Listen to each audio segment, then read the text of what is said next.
করোনায় প্রকট সামাজিক পারিবারিক সংকট, বিচ্ছেদে আইনি জটিলতার বলি শিশুরা, বাড়ছে শিক্ষার্থীদের হতাশা, ১.৫ বছরে ২ শতাধিক আত্মহত্যা। অস্থির হয়ে উঠেছে ভোগ্য পণ্যের বাজার, সরবরাহ সত্ত্বেও চট্টগ্রামের খাতুনগঞ্জে ভোজ্য তেল, চিনি সহ নিত্যপণ্যের দাম চড়া, বুকিং রেট বাড়ার অজুহাত। হারিকেন আইডার আঘাতে লন্ডভন্ড যুক্তরাষ্ট্রের লুইজিয়ানা, উপকূলে আছড়ে পড়েছে ঘন্টায় ২৪০ কিলোমিটার বেগে ভারী বৃষ্টি ও জলোচ্ছ্বাস।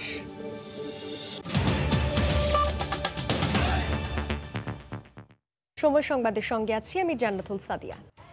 বিচ্ছেদের পর সন্তান নিয়ে বাড়ছে আইনি জটিলতা, এতে ভুক্তভোগী হচ্ছে শিশুরা। আইনজীবীদের পরামর্শ, বিচ্ছেদের সিদ্ধান্তের আগেই এ নিয়ে সুরাহা হওয়া উচিত। সমাজবিজ্ঞানীরা বলছেন বিচ্ছেদেই প্রভাব পড়ে সন্তানদের ওপর। এরপর আবার সন্তানের অভিভাবকত্ব নিয়ে দ্বন্দ্ব তৈরি হলে সামাজিকীকরণে দীর্ঘমেয়াদী ক্ষত তৈরি করে। আফজাল হোসেনের রিপোর্ট। পারিবারিক নানা টানাপোড়েনে বিয়ে বিচ্ছেদের ঘটনা ঘটতেই পারে। দুজনের আলাদা থাকার এই প্রক্রিয়া বেশিরভাগ সময়ই হয় না সমঝোতার ভিত্তিতে। শুরু হয় কলহ, যার ৯০% গড়ায় আদালতে। আর যদি সন্তান থাকে, তা নিয়ে শুরু হয় নির্মম আইনি লড়াই। এতে সবচেয়ে বেশি ক্ষতিগ্রস্ত হন শিশুরা। সন্তান নিয়ে জাপান বাংলাদেশের ২ নাগরিকের আইনি যুদ্ধের সঙ্গে যোগ হয়েছে বাংলাদেশ ভারতের ২ নাগরিক দম্পতির সন্তান ইস্যু।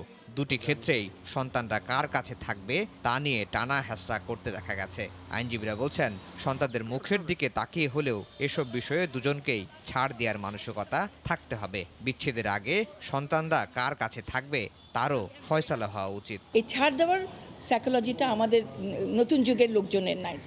দে থিঙ্ক যে এটা, আমি কাকে যেন সেদিন বলছি যে তুমি ভাবছো যে একে ডিভোর্স দিয়ে ভালো থাকবা, second marriage is never a good marriage. এটা আসলে লিগ্যাল সলিউশন থেকে প্র্যাকটিক্যাল সলিউশনটা অনেক বেশি ইম্পর্টেন্ট, কারণ আসলে এফেক্ট তো আসলে বাচ্চারাই হচ্ছে এবং তারা তো আসলে ডিসাইডও করতে পারে না, বুঝতেও পারে না কোথায় যাবে, কি করবে।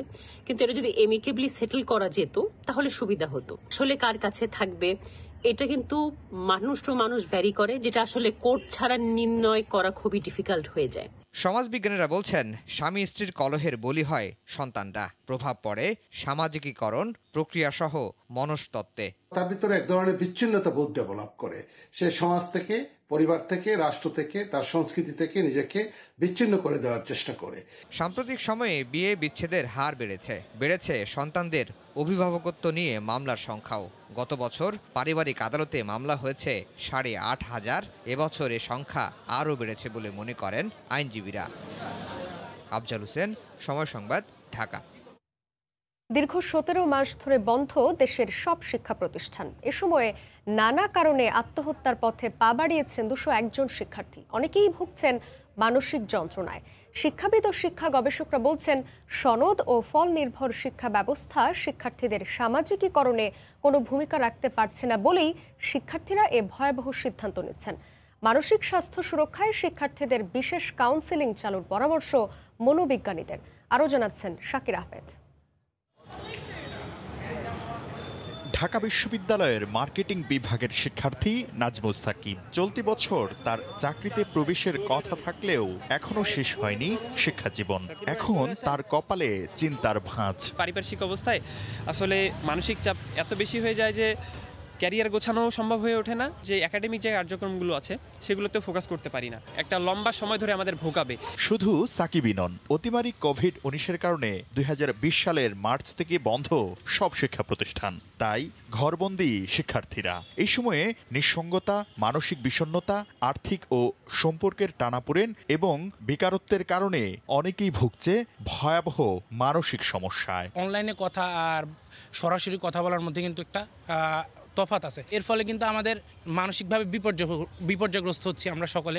আত্মহত্যার পথেও পা বাড়াচ্ছেন অনেক শিক্ষার্থী। দেশের বিভিন্ন গণমাধ্যমে প্রকাশিত সংবাদের হিসাব বলছে, শিক্ষা প্রতিষ্ঠান বন্ধের পর থেকে চলতি বছরের আগস্ট পর্যন্ত ১৭ মাসে ২০১ জন শিক্ষার্থী আত্মহননের পথ বেছে নিয়েছেন। আত্মহত্যাকারীদের মধ্যে স্কুল পড়ুয়া শিক্ষার্থীই বেশি, সংখ্যায় ৯৮ জন, কলেজ পড়ুয়া ৩৮ জন, মাদ্রাসায় পড়ুয়া ১২ জন এবং বিশ্ববিদ্যালয়ের ৫৩ জন শিক্ষার্থী আত্মহত্যা করেছেন। শিক্ষা গবেষকরা বলছেন শিক্ষা প্রতিষ্ঠান সামাজিকীকরণে কোনো ভূমিকা রাখতে পারছে না বলে শিক্ষার্থীরা আত্মঘাতী হচ্ছেন। বিভিন্ন ধরনের ডিজাস্টার হতে পারে, এখন কোভিড-19, কিন্তু আরেকটা হতে পারে, অন্য ধরনের হতে পারে, বন্যা, খরা হয়, বিভিন্ন কারণে, ভূমিকম্প, বিভিন্ন কারণে শিক্ষা প্রতিষ্ঠান বন্ধ থাকতে পারে। তো এখন শিক্ষা প্রতিষ্ঠান যদি বন্ধ থাকে তাহলে সেক্ষেত্রে আমরা কি করব? যেমন শিক্ষার্থীদের মানসিকতা যাতে বিপদগামী না হয়, শিক্ষার্থীরা যাতে সঠিক পথে থাকে। যেমন একটা জিনিস খুব গুরুত্বপূর্ণ, যে লেখাপড়াকে আনন্দদায়ক করা লাগবে, এটা হলো ইন জেনারেল। আর শিক্ষার্থীদের মানসিক স্বাস্থ্য সুরক্ষায় বিশেষ কাউন্সেলিং চালুর পরামর্শ মনোবিজ্ঞানীদের। এই সময়টাতে আমরা যদি ভার্চুয়ালি হলেও যদি আমরা বন্ধু বান্ধবের সাথে একটু কানেক্টেড থাকি, তাহলে কিন্তু এটা ডিপ্রেশন থেকে মুক্তি পাওয়ার একটা উপায় হতে পারে। দীর্ঘদিন ধরে বন্ধ দেশের সব শিক্ষা প্রতিষ্ঠান। আনুষ্ঠানিক শিক্ষা কার্যক্রমে নিজেদের সম্পৃক্ত করতে না পেরে অনেক শিক্ষার্থী হতাশায় নিমজ্জিত হচ্ছেন, কেউ কেউ বেছে নিচ্ছেন আত্মহননের পথও। তাই দ্রুত সময়ে শিক্ষা প্রতিষ্ঠান খুলে দেওয়ার পাশাপাশি শিক্ষা ব্যবস্থার আমূল সংস্কারের দাবি জানিয়েছেন সংশ্লিষ্ট সকলে। শাকির আহমেদ, সময় সংবাদ, ঢাকা। চুয়াডাঙ্গার জীবননগরের উথলি এলাকায় উত্তরবঙ্গগামী ট্রেনের তেলবাহী 5টি ওয়াগন লাইনচ্যুত হয়েছে। এতে বন্ধ রয়েছে খুলনা, ঢাকা, রাজশাহী রুটের ট্রেন চলাচল। এই মুহূর্তে দুর্ঘটনাস্থলে আছেন সহকর্মী মাহফুজ মামুন। সরাসরি যাচ্ছি তার কাছে। মাহফুজ। সাদিয়া, আপনাকে ধন্যবাদ। খুলনা থেকে ছেড়ে আসা তেলবাহী একটি ওয়াগন পাবনার নাটোরের উদ্দেশ্যে যাচ্ছিল। ট্রেনটি চুয়াডাঙ্গার জীবননগর উথলি স্টেশনের অদূরে লাইনচ্যুত হয়। এ সময় 5টি বগি লাইনচ্যুত হয়েছে, লাইনচ্যুতের ঘটনা ঘটেছে। 5টি বগি লাইনচ্যুত হওয়ার কারণে ট্রেন চলাচল খুলনার সাথে ঢাকা এবং রাজশাহী অঞ্চলে ট্রেন চলাচল বন্ধ রয়েছে। ঈশ্বরদী থেকে একটি উদ্ধারকারী ট্রেন এসছে, সেটি হচ্ছে উদ্ধার কাজ শুরু করেছে ইতিমধ্যে। 5টি বগি উদ্ধারের জন্য তারা সকল কার্যক্রম শুরু করেছে। ইতিমধ্যে সকল কার্যক্রম শুরু করার পরে কটা নাগাদ ট্রেন উদ্ধার করা সম্ভব হবে এই বগিগুলো রেল লাইন থেকে, সেটি তারা এখনো নিশ্চিত করে বলতে পারেনি। গত রাত 1:30টার দিকে উথলি রেল স্টেশনের অদূরে এই দুর্ঘটনা ঘটে বলে উথলি রেল স্টেশনের মাস্টার আমাকে জানিয়েছেন। এই ঘটনায় 4 সদস্যের একটি তদন্ত কমিটি গঠন করা হয়েছে। 4 সদস্যের তদন্ত কমিটি তাদের তদন্ত কাজ শুরু করবেন। আরেকটা জিনিস আপনাকে বলে রাখি, বগি লাইনচ্যুত হলেও, ওয়াগনের বগিগুলো লাইনচ্যুত হলেও কোনো ক্ষয়ক্ষতির ঘটনা ঘটেনি। তেল হচ্ছে ওয়াগনের বগিতেই রয়ে গেছে, বগিগুলো পড়ে যায়নি। 5টি বগির একটু পড়েনি, সবগুলোই এতে রয়েছে, খালি লাইন থেকে বিচ্যুত হয়েছে চাকাগুলো। এই কারণেই হচ্ছে দুর্ঘটনা ঘটেছে বলে হচ্ছে স্টেশন মাস্টার আমাকে জানিয়েছে। স্থানীয়রা সকাল থেকে ভিড় করছে এখানে, কখন হচ্ছে এই কার্যক্রম শেষ হবে এবং হচ্ছে রেল যোগাযোগ স্বাভাবিক হবে। এছাড়াও দর্শনা, চুয়াডাঙ্গা, যশোর সহ বেশ কয়েকটি স্টেশনে 4টি যাত্রীবাহী ট্রেন দাঁড়িয়ে আছে বলে আমরা স্টেশন মাস্টারের মাধ্যমে জানতে পেরেছি। তিনি জানিয়েছেন যে ট্রেনগুলো এখনো দাঁড়িয়ে রয়েছে, এর ফলে সাধারণ যাত্রীদের ভোগান্তির শিকার হতে হচ্ছে। সাদিয়া, এই ছিল চুয়াডাঙ্গার উথলি থেকে রেল দুর্ঘটনার সর্বশেষ। চুয়াডাঙ্গা থেকে যুক্ত ছিলেন সহকর্মী মাহফুজ মামুন। আজ শুভ জন্মাষ্টমী। নানা আনুষ্ঠানিকতায় শ্রীকৃষ্ণের জন্মদিন পালন করছেন হিন্দু ধর্মীরা। সে খবর জানাতে রাজধানীর ঢাকেশ্বরী মন্দিরে আছেন রিপোর্টার মার্জিয়া মুমু। সরাসরি যাচ্ছি তার কাছে। মুমু।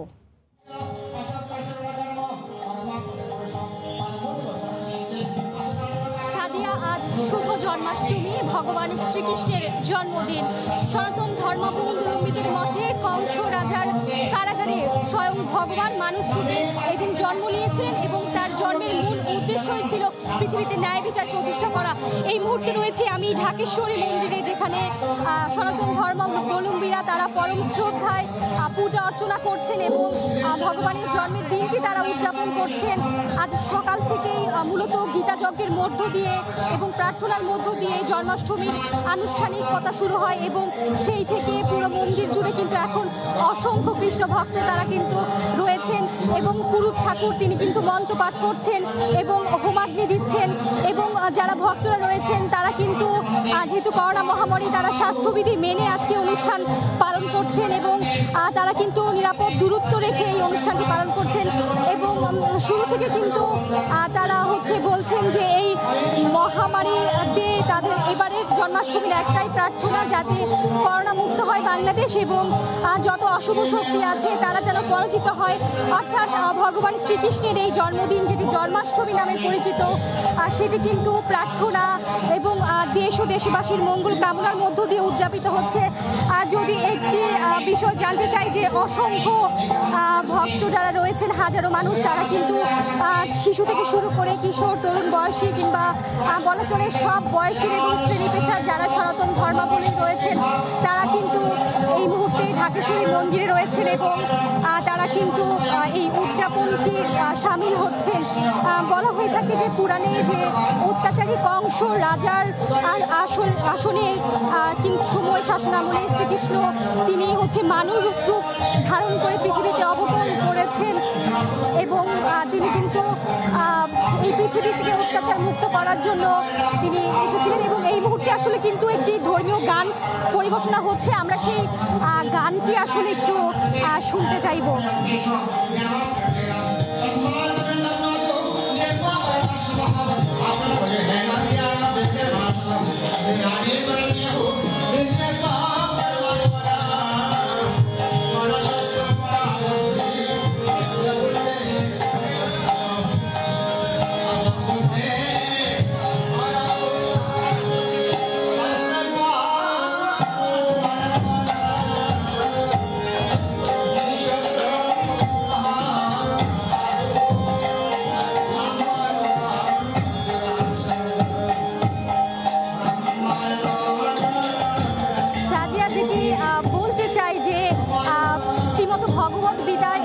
গীতায় ভগবান শ্রীকৃষ্ণ তিনি বলেছিলেন যে যতবারই এই পৃথিবীতে অশুভ শক্তির উদয় হবে এবং সেই অশুভ শক্তি এবং যেই অপরাধ রয়েছে সেগুলোকে বিনাশ করার জন্য কিন্তু যুগে যুগে শ্রীকৃষ্ণ বারবার তিনি অবতীর্ণ হবেন ধরাধামে এবং তিনি সেই অশুভ শক্তিকে পরাজিত করে মানব জাতির জন্য সুন্দর এবং শান্তির বাণী প্রতিষ্ঠা করবেন এবং সনাতন ধর্মাবলম্বীরা শ্রীকৃষ্ণর সেই আদর্শকে ধারণ করে কিন্তু তারা চাচ্ছেন যে পৃথিবীটা সুন্দর এবং তারা সুস্বাস্থ্যের ভরে উঠুক, এই বসুন্ধরা এমন প্রত্যাশায় কিন্তু আজকে জন্মাষ্টমী পালন করছেন সনাতন ধর্মাবলম্বীর অনুসারীরা।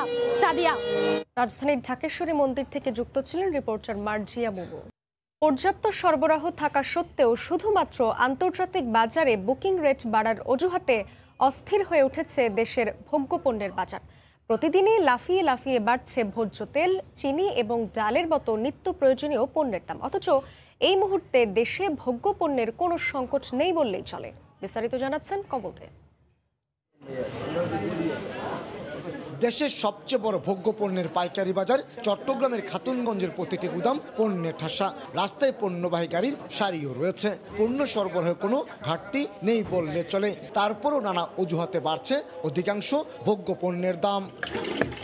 গত এক বছরও নিয়ন্ত্রণে আসেনি তেলের দাম। এক বছরে প্রতি মণ তেলের দাম বেড়েছে 1000 টাকার বেশি, আর গত 2 সপ্তাহে বেড়েছে অন্তত 300 টাকা। গত 2 সপ্তাহ আগের থেকে এখন আজকে 2 সপ্তাহে প্রায় 200 টাকা প্রতি ফার্ম সুপার সোয়াবিনের উপরে বেড়ে গেছে। এখন দেখা দিকে আন্তর্জাতিক বাজার নাকি মাল শর্ট, রেট বেশি। চিনির বাজারেও একই অবস্থা। রপ্তানিকারক দেশ ব্রাজিল ও থাইল্যান্ডে উৎপাদন কমে যাওয়ার পাশাপাশি হঠাৎ করে ভারতে চাহিদা বেড়ে যাওয়ায় দেশের বাজারে চিনির দাম বাড়ছে বলে দাবি ব্যবসায়ীদের। সেটার জন্য এখনো বাজারটা গত সপ্তাহে একটু বেড়ে আবার দাঁড়াইছে, হয়তো গ্র্যাজুয়ালি এটা আবার বাড়বে। পর্যাপ্ত সরবরাহ থাকা সত্ত্বেও ডালের দামও বাড়ছে। গত এক সপ্তাহে সব ধরনের ডালের দাম বেড়েছে কেজিতে 2 থেকে 7 টাকা পর্যন্ত। মূলত আসলে এগুলো যদি কন্ট্রোল না করা হয় তাহলে বাজার অস্থিতিশীল হওয়ার সম্ভাবনা শতভাগ বেশি। চাহিদার কয়েক গুণ বেশি আমদানি এবং ক্রেতা না থাকায় কিছুটা স্বস্তি রয়েছে আদা, রসুন ও পেঁয়াজের বাজারে। পেঁয়াজ, আদা, রসুন সবগুলার বেচা বিক্রি কম এবং আমদানি বেশি হয়ে গেছে, সেই জন্য বেচা বিক্রি দামটা কমে গেছে। মূলত চট্টগ্রাম বন্দর এবং বিভিন্ন স্থলবন্দর দিয়ে আমদানি হয় এসব ভোগ্যপণ্য। করোনার সংক্রমণে লকডাউন ও পুরোদমে সচল ছিল ভোগ্যপণ্যের এই আমদানি। ইন্টারন্যাশনাল মার্কেটে বুকিং রেট বাড়লে তার পুরো প্রভাব এসে পড়ে এখানকার বাজারে, কিন্তু যখন দাম কমে তার কোনো প্রভাব এখানে পড়ে না বলে অভিযোগ ভোক্তাদের। চট্টগ্রামের খাতুনগঞ্জ থেকে কমল দে, সময় সংবাদ। ঠাকুরগাঁওয়ে বেড়েছে ইউরিয়া সহ রাসায়নিক সারের দাম, বিপাকে পড়েছেন সাধারণ কৃষকেরা। বিস্তারিত জানাতে শিবগঞ্জ বিএডিসি সার গুদামের সামনে আছেন সহকর্মী জিয়াউর রহমান বকুল। সরাসরি যাচ্ছি তার কাছে। বকুল। ধন্যবাদ সাদিয়া। আপনি যেমনটি বলছিলেন যে রাসায়নিক সারের দাম কিন্তু ঠাকুরগাঁয়ে কিন্তু বৃদ্ধি পেয়েছে। আমরা কৃষক পর্যায়ে কথা বলেছিলাম, তারা যে বিষয়টি জানিয়েছেন, তারা বলছেন যে স্থানীয় যেই ব্যবসায়ীরা আছে তাদের কাছে গিয়েও কিন্তু সার তারা পাচ্ছেন না, যদিও পাচ্ছেন তারা কিন্তু অতিরিক্ত দামে ক্রয় করছেন। আজকে আমরা যে জায়গাটিতে দাঁড়িয়ে আছি শিবগঞ্জের এই গোডাউনে, এই গুদামে আমরা কিন্তু লক্ষ্য করেছি যে সারের কিন্তু পর্যাপ্ত পরিমাণ মজুত রয়েছে। তা কর্তৃপক্ষের সাথে আমরা কথা বলেছিলাম, তারা যে বিষয়টি জানিয়েছেন, তারা বলছেন যে সারের কিন্তু কোনো রকম ঘাটতি নেই। তবে কৃষকরা যে জিনিসটি বলছেন, এটি একটি কৃত্রিম সংকট তৈরি করে কিন্তু ব্যবসায়ীরা এই কারসাজিটি করছেন, তারা অতিরিক্ত দাম নিচ্ছেন। এখন যেহেতু চলতি আমন মৌসুম, এই আমন মৌসুমে সারের প্রয়োজনীয়তা বেশি, সেই সুযোগটাই তারা কিন্তু গ্রহণ করছেন বলে আমাদেরকে অভিযোগ করেছেন। আমরা এই বিষয়ে একজন কৃষকের সাথে কথা বলতে চাই, যে তিনি ভুক্তভোগী। তিনি জানাচ্ছিলেন এখানে অনেকক্ষণ ধরেই বলছিলেন যে সার পাচ্ছেন না। আমরা এই বিষয়ে আপনার সাথে একটু কথা বলবো যে সার নিয়ে কি আপনি সমস্যায় পড়ছেন, কৃষকরা কি সমস্যায় পড়ছে, এটা একটু বলবেন। আমরা আমাদের মতো যারা কৃষক আছে, যারা প্রতিদিনই আমরা দোকানে যাচ্ছি, দোকানে বেশ কয়েকটা দোকানে ঘুরেও সার পাচ্ছি না। সেখানে যদিও সার পায়ে থাকি, তাহলে সারের প্রতি বস্তায় 50 টাকা থেকে 200 থেকে 300 টাকা পর্যন্ত বেশি। টিএসপি সারের বস্তা সরকার নির্ধারিত মূল্য হচ্ছে 1100 টাকা, কিন্তু আমরা কিনছি 1400 টাকা পর্যন্ত। তো বর্তমানে এটা আসলে আমার মনে হচ্ছে যে যারা আমাদের এলাকায় সার বিক্রয় কমিটির মনিটরিং কমিটি আছে, তাদের অবহেলার কারণে, তারা ঠিকমতো মনিটরিং না করার কারণেই এই ঘটনাটা ঘটছে। ধন্যবাদ আপনাকে।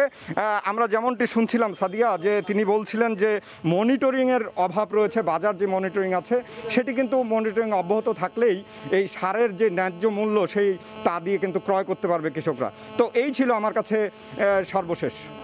ঠাকুরগাঁও থেকে যুক্ত ছিলেন সহকর্মী জিয়াউর রহমান বকুল। দিনাজপুরে জনপ্রিয় হয়ে উঠছে ড্রাগন ফল চাষ। কৃষি বিভাগ বলছে জেলার মাটি ও আবহাওয়া ড্রাগন ফল চাষের উপযোগী। নাটোর থেকে লাভের আশায় চাষি আতিকুর রহমান 19 একর জমি লিজ নিয়ে গড়ে তুলেছেন দিনাজপুরের কাহারোল কান্তা ড্রাগন বাগান। 10,000 গাছ রয়েছে বাগানে, এবার ফলনও এসেছে, খেতেও সুস্বাদু। ড্রাগন ফলের বাগানগুলো পরিচর্যা ও ফল উত্তোলনে 30 জন শ্রমিক কাজ করছেন। দৃষ্টিনন্দন গাছ ও ফল দেখে অনেকেই অবাক। ড্রাগন ফল চাষে সফলতার কাহিনী শুনে অনেকেই ছুটে আসছেন। বেকার যুবক ও শিক্ষার্থী সহ আগ্রহী এ ফল চাষে। এখানে আমরা 25 হইতে 30 জন লোক কাজ করি। এখান থেকে আমাদের মোটামুটি সংসার চলে। আমি বাগান দেখতে আসছি, তো আমারও ইচ্ছা আছে এরকম একটা বড় বাগান করার। স্কুল বন্ধ থাকাকালীন আমাদের বাড়ির পাশে বাগান, তাই বাগানে কাজ করতেছি। করোনার জন্য আমাদের লেখাপড়া বন্ধ, এখানে কাজ করে আমাদের পরিবারের অনেক খরচ হয় এবং আমাদের পকেট খরচ হয়।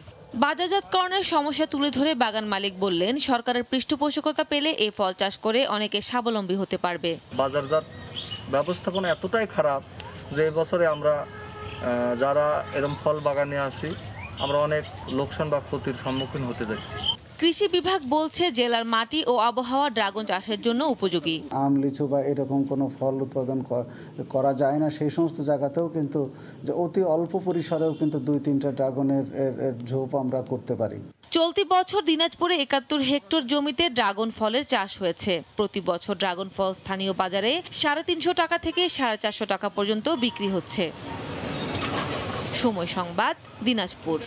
আন্তর্জাতিক পর্যায়ে ক্রিকেটারদের মানিয়ে নিতে হবে সব কন্ডিশনে, তাই কোনো অজুহাত না দেখিয়ে নিজেদের প্রস্তুত রাখতে চান tiger spin bowling allrounder Sheikh মেহেদী।